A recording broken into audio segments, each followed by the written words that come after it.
Good Woohoo, morning. Good morning. It's Tuesday. It's what? It's Tuesday. Where were you hiding that? Down here. You want some? Smell it. It's from Whataburger. We have 4 Whataburgers here. The only thing that I can have out of that bag is the picante sauce because the rest of this does not align with my goals. So that's your choice, huh?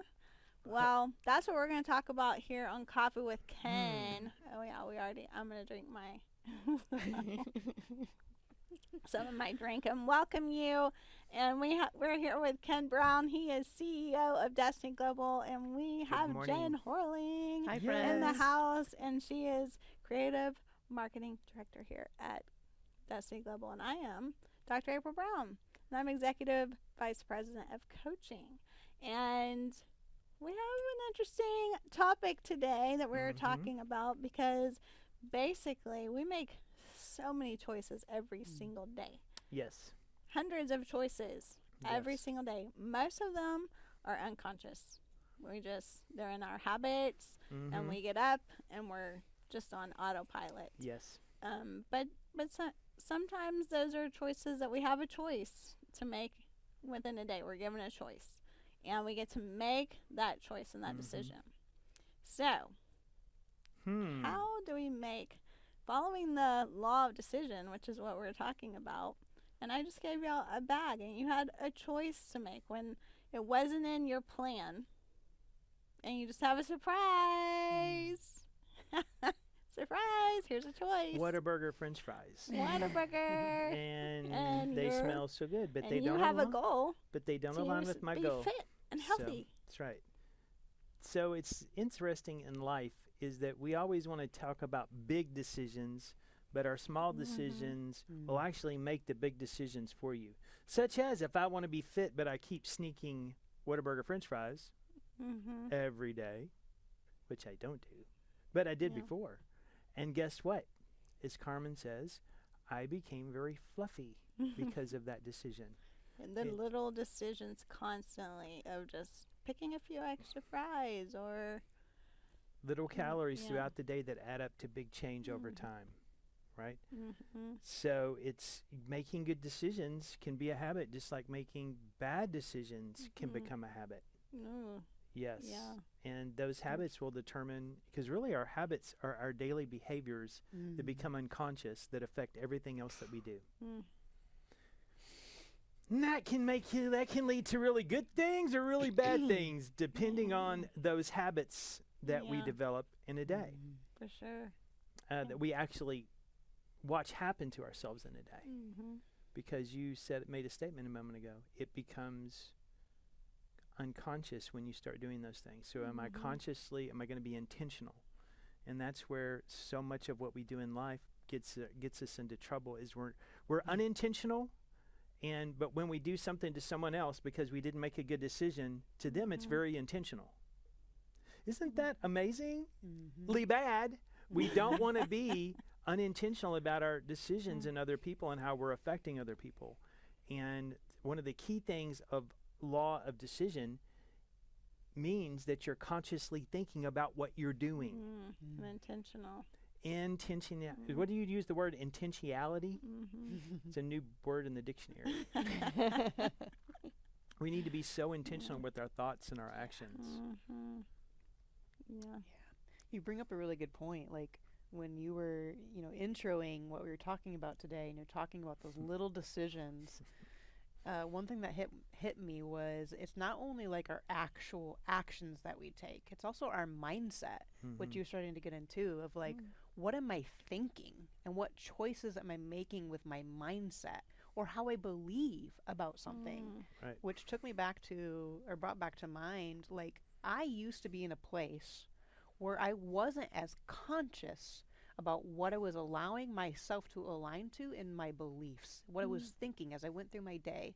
So like, for example, I used to be so terrified of public speaking that I would rather die. And I remember saying that out loud to people when I knew I had to give a speech the next day. And when I started to become conscious of, I'm actually thinking this and I'm choosing to believe it, wait, what is my goal? Is my goal to die? This is crazy. Oh, wow. And so it's so true how when we can pay attention to this law, the law of decision, and become aware of even our decisions and our thoughts, that we can take that power back and say, no, I don't want this to be my goal. I want to be an amazing speaker. I want to make everybody laugh. I might be terrified of it right now, but I can control that by paying attention to the decisions I'm making in my mind and take actions towards the goal I do want. Well, so good. You just led us down that trail, though, that we were going to go, right? And that is this, is our emotions affect our decision-making much more than any of us want to really tell people or even recognize ourselves, because we can get you can have a fear, you can have an anxiety, you can have a bad day, and it results in one bad decision leading to another bad decision, to another bad decision. I would find this often in my previous jobs, because there would be so much stress and I wouldn't get to eat lunch, or I'd get too busy or do something. Then I'd just grab what I wanted. Right? Because you don't then plan for it. everybody intruded on my time. I'm just going to reward myself. Right? So then it just leads to one thing, and then it just snowballs into a continuation, because guess what? I allowed that emotion to control my decision instead of logic of, does that align with my goals? Is this a decision that's going to help me reach my goals, or is it going to take me away from my goal? So good. And usually decisions have to be planned out. You cannot make, or it is on emotion. Right. If it's in the moment. If you're making a decision in the moment, think of any decision that you make that you regret. It was made in the moment. It was not based on emotion, not based on preparation of when I'm in this situation, how am I going to respond? What am I going to do? When, just like that, of like planning, you didn't even plan or schedule your actual lunch. And then you just let people intrude on that instead of having that very intentionally of your decision making. Exactly. That lunch is very important, because we have to have energy, we have to have strength, we have to have our ability, and then also it creates you to have an emotional reaction of food instead of an intentional reaction or response of, I've already prepared what I'm eating for the day, and I already know what I'm eating. Or sometimes it's happened where I would have an idea of what I wanted to do, and that didn't happen, so then I would just go into default mode, which went into fast food or something that definitely did not align with my goal. So how did we correct that? Is I have a protein mix. So if I miss something now, I take a scoop of my protein mix and take it so that it keeps me on track, so that I know that I'm still making a good decision. It wasn't my original decision, wasn't my original plan, but my plan B is a good decision that keeps me aligned with my goals. It's really when your first choice doesn't work out the way you want, you default to something less than that usually does not align with your goals.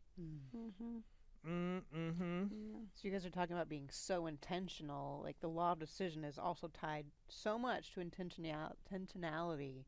And you either end up in this scenario without intentionality, you're reactive. But with intentionality, you're proactive. Right. Even to the point of when it goes in the ideal, you're able to do the decisions you've been intentional about thinking about beforehand, to be proactive, but also in the instances where things go wonky. Yes. You have a plan B so that you can continue to stay in the proactive. Correct. Yeah, but going back to what you said about even mindset and what you speak, what you say, what you believe is so, and if you're not intentional with that, you do default to that thinking, and you don't have an awareness. You didn't have an awareness before. You were just like saying it. It was the pattern that How you felt and how you said. Of course, like it is scary if you have never been up there. You don't know. You have in your mind.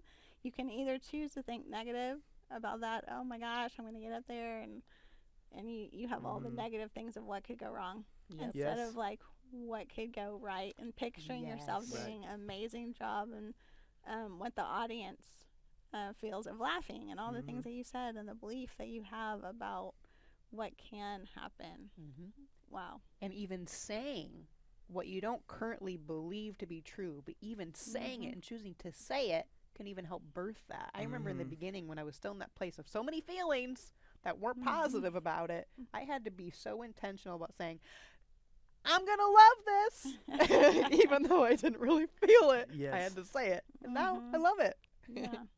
Yeah, because your feelings follow that belief and that what your thoughts are. So good. So good. Wow. It's powerful stuff. It is.